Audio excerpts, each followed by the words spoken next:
Hello, English learners. Welcome back to another advanced lesson with us here at English Pod. My name is Marco. And my name's Erica. So today we're bringing you another advanced lesson, and this time it's kind of historical. Like the name suggests, we are listening in as a president says goodbye to the nation before he steps down from his role as president. Now, actually, this dialogue is very much based on President Eisenhower's farewell speech. Okay, so a pretty famous. Now, we have to tell you that we did change the speech a little bit, right? Yeah, just a little bit to make it a little bit more understandable, but it's basically what he said to the nation back in 1969. All right, now, I will as well tell you that this is a pretty hard dialogue. It is very hard because the structures are a little bit complicated and even to a certain point, a little bit poetic, right? Mm-hmm. So why are we taking this speech as our dialogue? What are we going to learn from this? Well, we're going to learn some structures and some words that you can use maybe on a resignation letter or maybe in a celebration you want to thank Pete for coming. Okay, so we're going to learn some pretty difficult vocabulary, but also learn some really useful structures. Like you said, you could use in a resignation letter or even in a formal speech of your own. Exactly. Now, this presidential farewell speech is divided into two parts. So today we're going to do part one, and then next time we'll finish the speech with part two. So let's listen to President Eisenhower as he says goodbye to the nation, and we'll come back just in a little bit. Good evening, my fellow Americans. 3 days from now, after a century of service to our country, I shall lay down the responsibilities of office as, in a traditional and solemn ceremony, the authority of the presidency is vested in my successor. This evening I come to you with a message of leave-taking and farewell, and to share a few final thoughts with you, my countrymen. Like every other citizen, I wish the new president and all who will labor with him Godspeed. I pray that the coming years will be blessed with peace and prosperity for all. Our people expect their president and the Congress to find essential agreement on questions of great importance, the wise resolution of which will better shape the future of our great nation. My own relations with Congress began on a remote and tenuous basis when, long ago, a member of the Senate appointed me to West Point. I then had the pleasure of building more intimate relationships with Congress during the war and the immediate post-war period. Finally, we have progressed to the mutually interdependent relationship we've had during these past 8 years. Wow, so Eisenhower is a pretty good speaker, isn't he? A good speaker, and well, he said a lot of really nice things when he was saying goodbye. Yeah, pretty inspiring, I thought. Really inspiring, and as we said, there were a couple of different and difficult words and phrases, so why don't we start right now with language takeaway. Language takeaway. Well, Eisenhower said that in 3 days he shall lay down the responsibilities. To lay down the responsibilities. All right, lay down something. Basically, we understand the verb to lay down, right? Yeah, to put it down, to put it on the ground. Maybe. Right. Now, he's using it with responsibilities, which is a little bit strange, but it's kind of like a metaphor by saying lay down arms, to lay down your weapons. Right, and you know what? This is a really common phrase that we would hear, especially when we're talking about, the end of a war or something like that. Mm-hmm. To lay down your arms, yeah. Lay down your weapons. Yeah, so here I think Eisenhower is kind of referencing this and giving us a little bit of poetry in his speech. Right. So it's not that he's quitting. It's not that he's being fired. Yeah. He's just like finishing what he started. Yes, so he's laying down his responsibilities. Now, I think this would be quite an interesting phrase to use, for example, in a resignation letter. Right, so I would say a month from now, I will lay down my responsibilities as manager. Yep. All right, so that sounds pretty good. Now, he said he's going to be laying down the responsibilities in a traditional and solemn ceremony. All right, solemn. Solemn. Now, solemn, what does that mean? What is a solemn ceremony? Well, a solemn ceremony would be a serious, respectful, and a little bit sad ceremony. Okay, so it's a serious matter. It's and it's very respectful, right? Yeah. So you might say, for example, on the 11th of November, when you're remembering the war, you might say something like, "This is a very solemn day." Very good. Mm-hmm. Okay.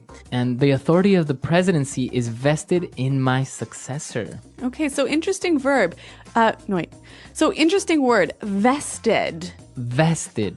The authority vested in my successor. Very good. So this word basically means power that I have by law. Right. So this power, this important power you have is given to you by the law, by the president, by the country. This is a very common word you will hear in a wedding when the priest or the person that's leading the wedding will say, by the power vested in me by the state of California. Yep. I now pronounce you husband and wife. I now pronounce you husband and wife. So he's saying the power that I have given to me by the state of California, I can now make you be married. So here Eisenhower is saying the authority of the presidency is vested in my successor. So the power of the presidency will be given to the next president by law. Exactly. And he also wished the new president and everyone with him, he said, Godspeed. All right, Godspeed. Godspeed. I wish you Godspeed. Now, Godspeed, what does that mean? Well, it's kind of a blessing, you know. It basically means good luck and good fortune. All right. And especially in a journey, right? Yeah, I think you'd almost only use this when someone's going off on a big trip or a journey. So here they're going on the journey of the presidency. Right. So I wish good. you Godspeed. Godspeed. Very good. And now let's take a look at our last set of words. When he was talking about Congress, he said that his relation with Congress began on a remote and tenuous basis. All right, so two interesting words here, remote and tenuous. Now, remote we understand as being far away or distant. Yeah. What about tenuous, though? But tenuous is kind of unimportant or not really relevant. All right, so actually this is a pretty high quality, useful and smart sounding word. So I think we should hear a few more examples of how it's used. Example 1.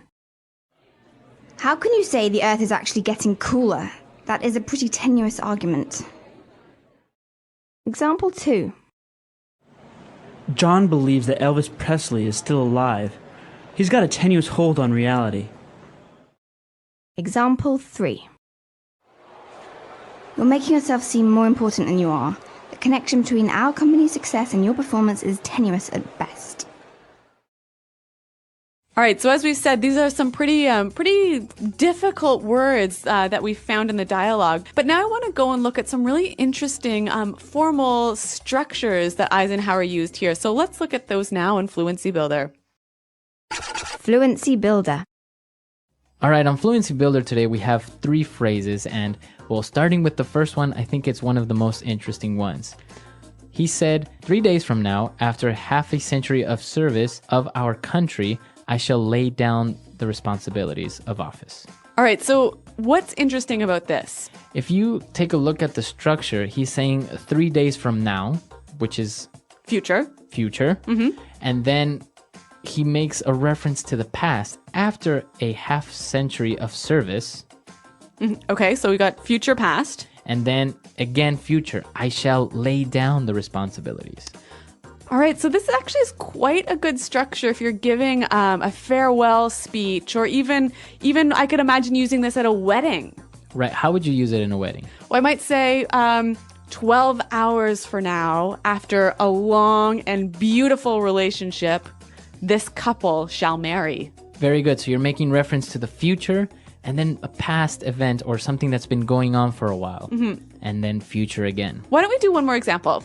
So, for example, in a resignation letter, I can say 1 month from now, after 30 years of hard work and dedication to this company, I shall lay down my responsibilities as product manager.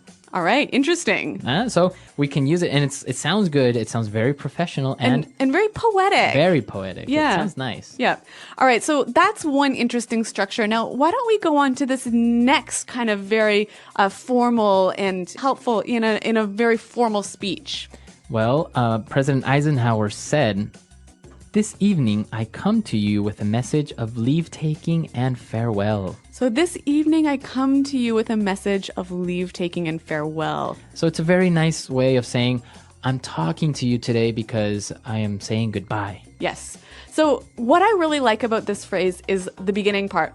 This evening I come to you with a message of. So again, let's suppose we're at a wedding. If I'm offering a toast or I'm the best man, I could say, this evening I come to you with a message of love and trust and respect. All right. Or maybe if you're the leader of a company, you might say something like, this afternoon I come to you with a message of hope for the future. Very good. And now the part when he says leave taking and farewell, it's basically saying taking leave or taking like a vacation, right? Yeah. And farewell is Goodbye. Goodbye. And what about our last phrase? This is actually a bit of a long one, so I'm going to read it now. Our people expect their president and the Congress to find essential agreement on questions of great importance, the wise resolution of which will better shape the future of our great nation. Okay, great. Now let's take a look at the first part.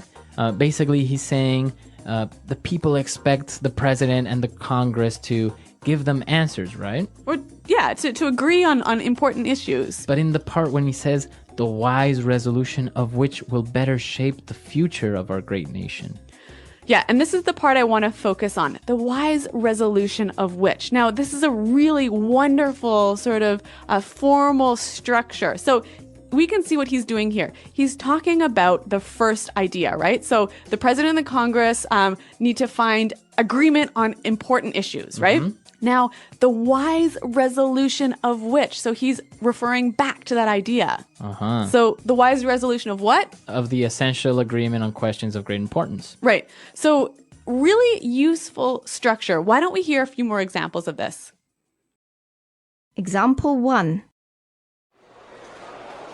We now face a great challenge, the overcoming of which lead us all to untold riches and success. Example 2. We as a company now face our most difficult months to date, the outcome of which will determine our company's future. Example 3. The ambitious plan to reduce poverty, the start of which was launched last Tuesday in New York, will require a huge investment of taxpayers' dollars.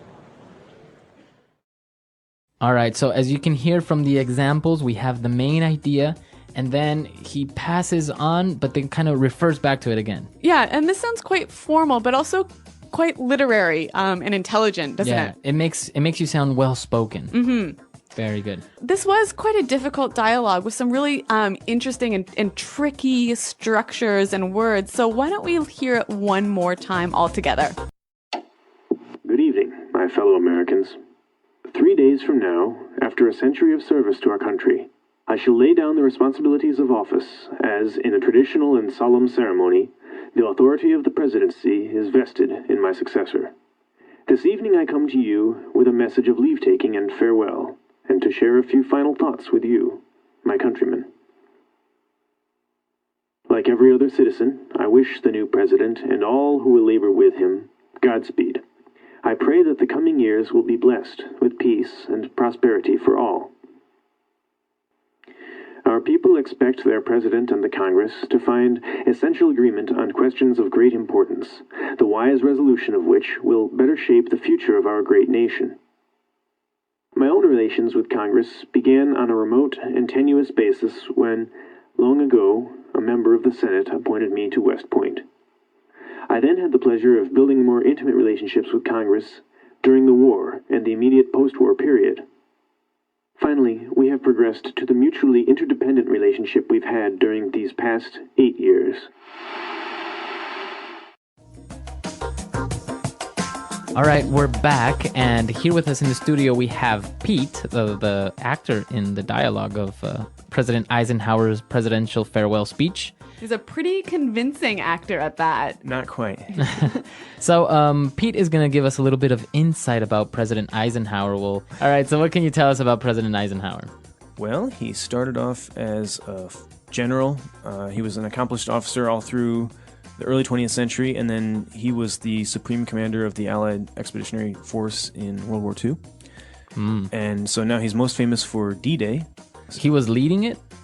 Or he was on the battlefield? He was the organizer. He was. Oh, he's kind of like the brains behind the operation. Yeah, and I don't know if you even want to leave this in, but there's a really cool document that he wrote right before the invasion, and it said he basically knew that this was going to go one of two ways, and he wrote down a script to read in case it failed, and he basically said, I'm sorry to inform you that the invasion did not go as planned, and this has set back our war effort.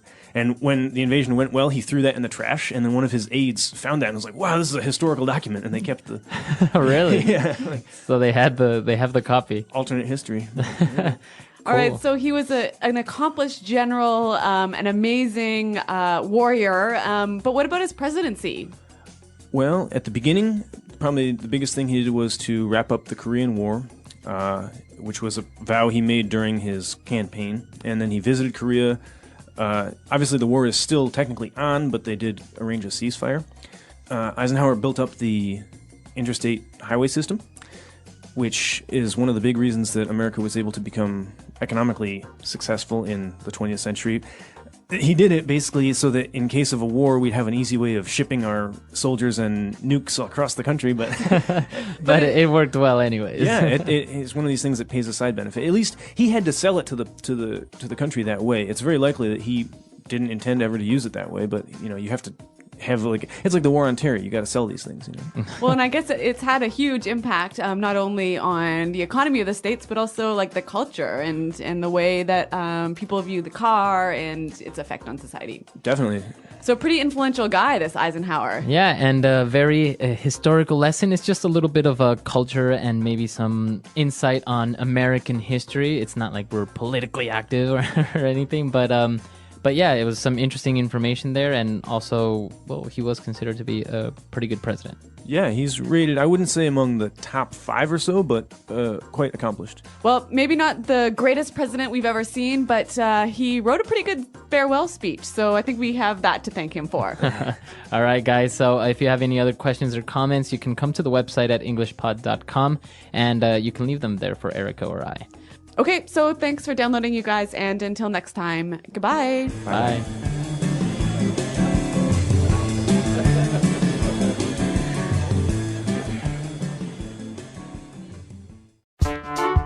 The English Pod Audio Review.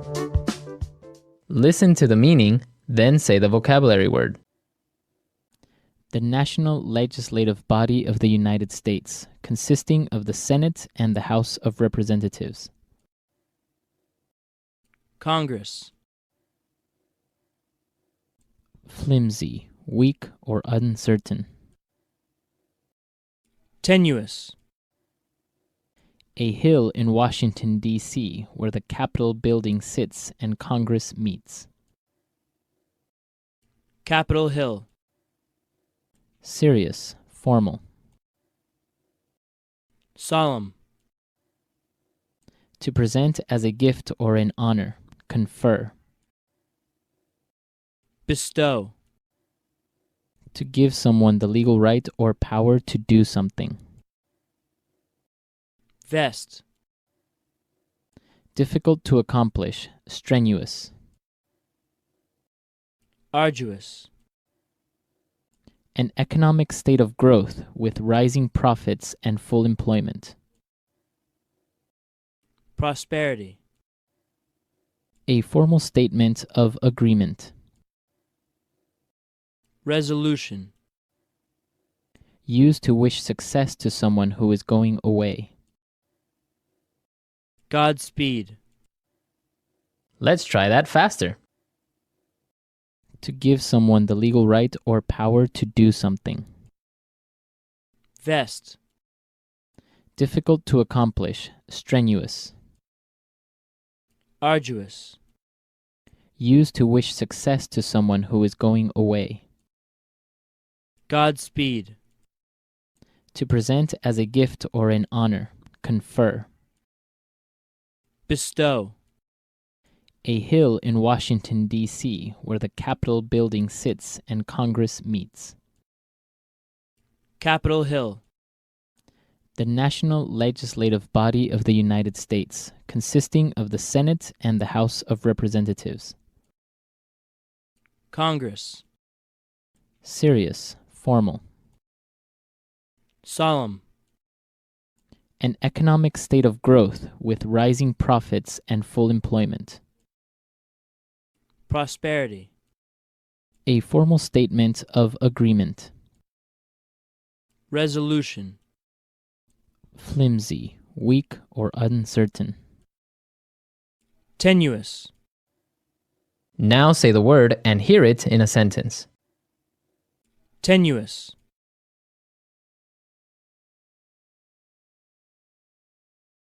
How can you say that the Earth is actually getting cooler?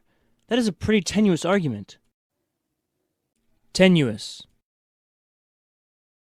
John believes that Elvis Presley is still alive. He's got a tenuous hold on reality. Tenuous. You're making yourself seem more important than you are. The connection between our company's success and your performance is tenuous at best. Vest.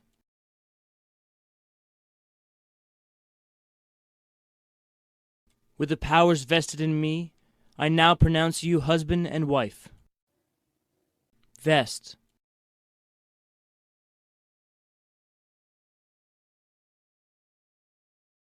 I present you with the key to our city by the powers vested in me as mayor of this great city. Vest. The power to declare war is vested in the Congress. Solemn. We are here today on this solemn and tragic day to say goodbye to an inspiration and a friend, Michael Jackson. Solemn. Yom Kippur is a traditionally solemn Jewish holiday that focuses on self-reflection and self-improvement. Solemn. Every year, September 11th is a very solemn occasion as Americans remember the victims of the World Trade Center attack. Resolution. It is paramount that Democrats and Republicans come to a resolution for the economic stimulus plan. Resolution. How will President Obama find a resolution for health care reform that will benefit everyone? Resolution. I've made a resolution to stop smoking and lose 20 pounds this year. Godspeed.